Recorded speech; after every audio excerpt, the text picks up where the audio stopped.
Bwana Yesu asifiwe. Siku ya leo, asubuhi ya leo, mpenzi mtazamaji, hakika ni asubuhi njema Mungu ameweza na kutubariki nayo. Nikitumai kwamba umeweza na kumshukuru ni kwa sababu ya ulinzi wake, kwa sababu ya mibaraka zake ambazo ameweza na kukubariki nazo. Kwa hiyo weekend yote, siku ya leo akatubariki na siku mpya kwetu, pia akaweza na kutubariki na wiki mpya, ambapo ni matumaini yangu ya kwamba utakuwa pamoja nasi, utaandamana nasi kila siku, kila asubuhi katika kipindi cha Manyunyu ya Baraka, kipindi ambacho kubariki, kipindi ambacho uweza na kukuanzishia siku yako ukiwa umebebwa tu na neema ya Mwenyezi Mungu. Maana kupitia hiki kipindi unaletewa ama unapokea neno la Mwenyezi Mungu, maombi na pia nyimbo za sifa, ambapo huwa ninaamini kwamba zimeweza na kukubariki. Na asubuhi ya leo mimi niko hapa Reverend Lucy Michael nikikukaribisha kwa asubuhi ya leo na kila siku katika kipindi cha Manyunyu ya Baraka, ili tukaweze na kubarikiwa.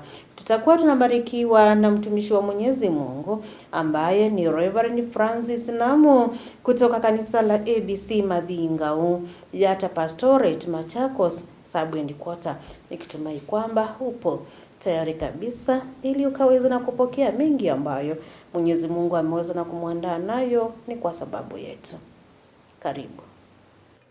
Ndugu na dada mpendwa mtazamaji katika Kristo, ningependa kuchukua nafasi hii niweze kukusalimu katika jina la Bwana wetu Yesu Kristo. Hujambo, na tena ni karibu katika neno la Bwana asubuhi ya leo, nikitarajia tutakuwa na nafasi njema na kwa muda wa dakika kidogo tuweze kutafakari neno la Mungu. Na ningependa tuweze kuanza kwa maombi. Mtakatifu, mtakatifu Baba yetu, unastahili sifa katika kiti chako cha enzi. Tukishukuru kwa ajili ya ulinzi wako na mapenzi yako kwetu, kwa sababu umetuamsha na sisi pia tumejikabidhi mikononi mwako kaweze kutuongoza. Neno lako tuendapo kulisoma ukatuongoze, na Roho Mtakatifu awe mwalimu. Na ni katika jina kuu la Yesu Kristo tumeomba. Amina. Mtazamaji, ningependa tukaweze kusoma neno la Mungu kutoka kwenye kitabu cha Mathayo Mtakatifu. Tusome mlango ule wa 25 mstari wa kwanza na tumalizie na huo wa 5. Tusome pamoja. Ndipo ufalme wa mbinguni utakapofanana na wana wali 10 waliotoa taa zao wakatoka kwenda kumlaki bwana harusi. 5 wao walikuwa wapumbavu na 5 wenye busara. Wale waliokuwa wapumbavu walizitoa taa zao wasitwae na mafuta pamoja nao, bali wale wenye busara walitoa mafuta katika vyombo vyao pamoja na taa zao. Hata bwana harusi alipokawia, wote wakasinzia wakalala usingizi. Bwana na apewe sifa. Hakika ningependa kukualika katika neno la Mungu ambalo wiki hii tutakuwa tukijifundisha kuhusu ufalme wa mbinguni. Ufalme wa mbinguni. Na mahali ambapo tumesoma, Yesu mwenyewe alitaka kuweza kufafanua jinsi ufalme wa mbinguni, jinsi utakavyokuwa ama vile unalinganishwa. Kwa hivyo mtazamaji mpendwa, ningependa ukaweze kuwa pamoja nami, tukaweze kuangalia ufalme wa mbinguni uko namna gani na ni wa kina nani na umewekwa kwa ajili ya nini. Na jinsi tulivyosoma, ningependa kwa kuanza kwa kusema ya kwamba ufalme wa mbinguni umeandaliwa ama umepangwa na kuahidiwa watu wa Mungu. Ijapokuwa tumeahidiwa ufalme wa mbinguni kwa kila mwanadamu, lakini si wote ambao wataurithi ufalme wa mbinguni. Ni kwa wale ambao watatimiza mambo ambayo yanayomfaa Mwenyezi Mungu. Na ni akina nani hao? Hao ni wale ambao wanaendelea na kujiweka katika hali nzuri ya kuutarajia na kungojea ufalme wa mbinguni.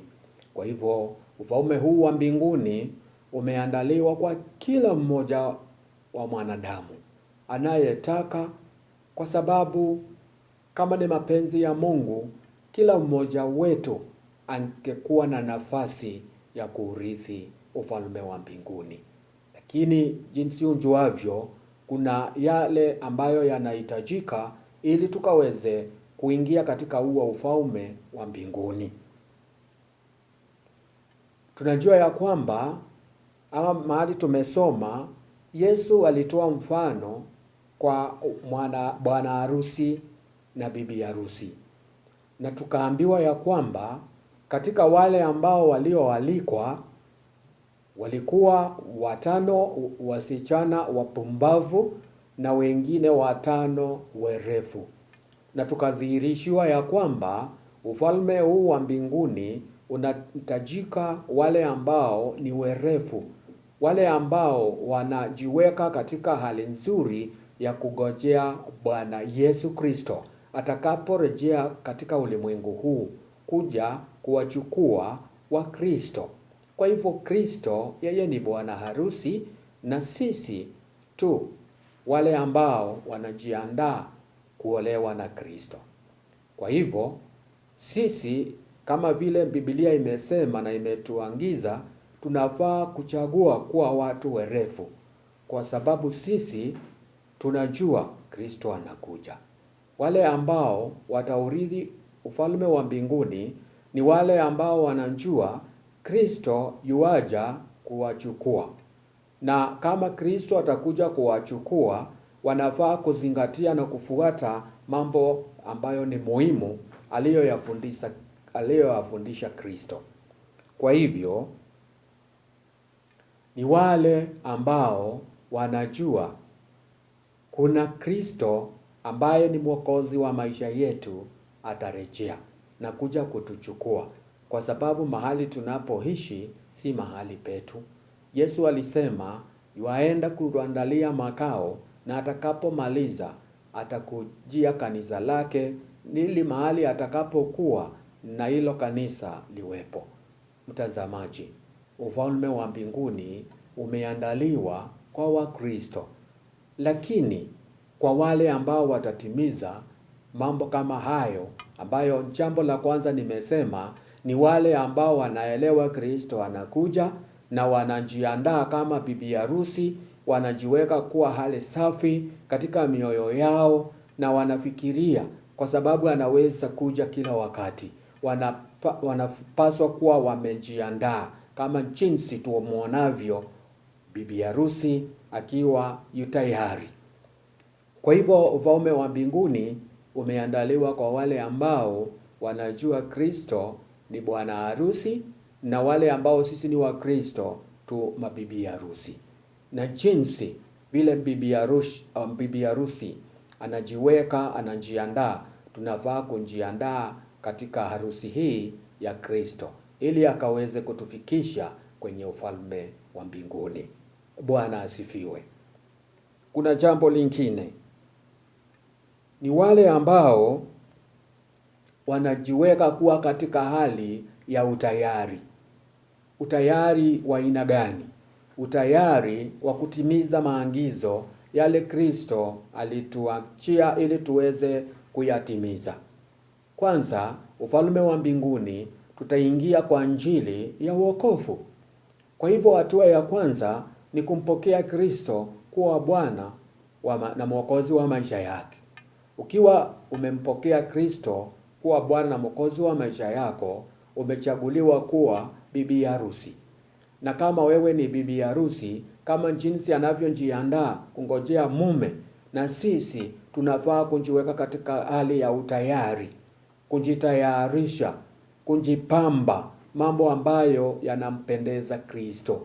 Kwa hivyo mtazamaji, unapoanza shughuli zile za siku ya leo, ningependa kukujulisha ya kwamba kuna ufalme wa mbinguni, na ufalme huu umeandaliwa kwa ajili ya mwanadamu, lakini mwanadamu tu watakaojiweka katika hali ya utayari ya kumngojea Kristo.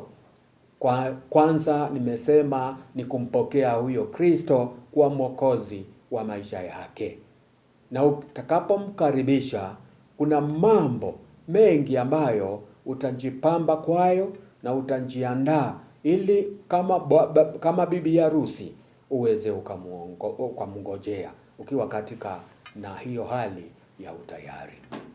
Ningependa kukujulisha ya kwamba umeamka vizuri. Najua wewe ni Mkristo, wewe unamjua Kristo, lakini ningependa kukukumbusha ya kwamba Kristo kama bwana harusi yuaja. Je, kuna kitu ambacho ulisahau? Kuna kitu ambacho hujajiandaa kwacho? Kwa sababu Kristo anataka mtu ambaye amekamilika na ambaye amejiweka na ule utakatifu wa kutosha wa kweli. Je, unatoka, unaenda kazini, unaenda katika shughuli zako, wewe uko tayari? Kristo akija wakati kama huu, umejiweka katika hali ya utayari? Kwa sababu unaweza kuwa uliokoka, ulimpenda Kristo kama mwokozi wa maisha yako, lakini kwa ajili ya shughuli zako, kwa ajili ya mambo mengi tunayokumbana nayo katika ulimwengu huu, unaweza kuwa umesahau kwamba bwana harusi yuaja. Je, roho yako iko safi? Uko pamoja na ule ushirika wa Kristo? Kwa sababu anahitaji uwe tayari jinsi atakavyokuja, kama vile aliwakujia wale ambao walikuwa wamechaguliwa na kualikwa, na wengine hawakuwa na utayari, walienda wakiwa taa zao hawajaziweka mafuta.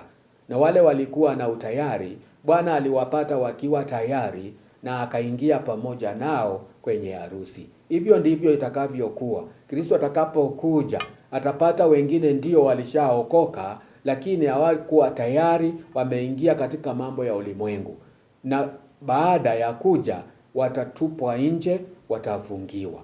Kwa hivyo ningekusihi mtazamaji mpendwa, ukachague kuwa mtu aliye na utayari. Amekusanya, amejipanga sawasawa, ili Yesu atakapotokea, kitokea wakati huu, akitokea asubuhi, akitokea jioni wakati tunalala, akitokea ukiwa kazini, wewe uko tayari kumpokea Kristo. Kwa hivyo fikiria na ujiandae, na kila mara na kusihi uwe tayari. Wakati wowote Kristo anaweza akarudi. Kwa hivyo ufalme wa mbinguni tumeandaliwa, na ni sisi zote ambao tunahitaji tuwe tayari. Bwana akusaidie, Bwana akubariki, na Bwana aendelee na kukupa nafasi ya kujiweka tayari. Bwana na alibariki neno lake. Amina. Mtakatifu, tunakushukuru kwa ajili ya nafasi hii ya neno lako asubuhi ya leo. Tunaomba ili ukaweze kuendelea na kutufunulia zaidi, tukaweze kujua na kukaa katika hali ya utayari, tukingojea kuja kwako mara ya pili kutuchukua kama mabibi harusi. Na jinsi bibi harusi anapojiandaa tukiwa hapa ulimwenguni, tunafaa na sisi kujiandaa katika mambo ya Ukristo wetu. Tusaidie, wasaidie watazamaji wote, na neno lako lizidi na kutujenga.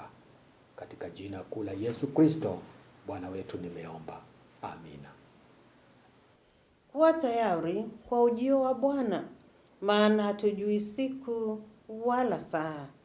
Tumeweza na kuhimizwa kwamba tunafaa kuwa ready kila wakati. Na hata wakati ambapo tunakuwa ready ama tunakuwa na huo tayari, tunafaa kuwa tayari tukiwa pia na hekima.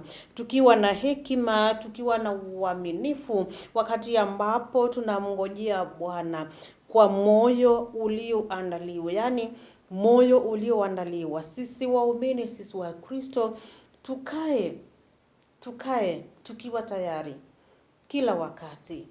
Katika majira yoyote yale, iwe ni usiku, iwe ni mchana, iwe ni masaa gani, tuwe tayari.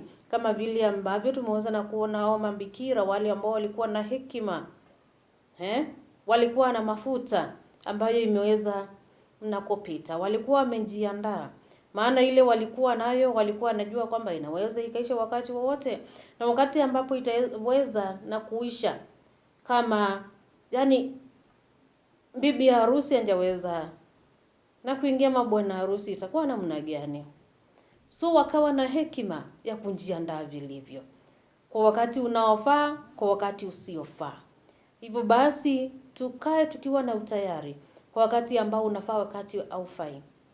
Hivyo ni kusema kwamba si ati unamngojea Mwenyezi Mungu wakati ambapo unamshukuru tu ukisema mambo yako sawa. Hata wakati wa majaribu, wakati wa changamoto, wakati tumeweza na kupitia mapito fulani, hata kama ni wakati wa kulia, wakati wa kucheka, wakati wa kufurahia, wakati wowote ule tuwe na utayari, tukae tukiwa tayari. Maana Mwenyezi Mungu hatujui ni siku gani ambapo Yesu Kristo ataweza na kulaki ama kukujia kanisa la Bwana ama kanisa lake. Ninakutakia wakati mwema, siku njema. Tupatane hapo saa 3:30 usiku ili tukaweza na kubarikiwa tena kupitia marudio ya hiki kipindi. Shalom.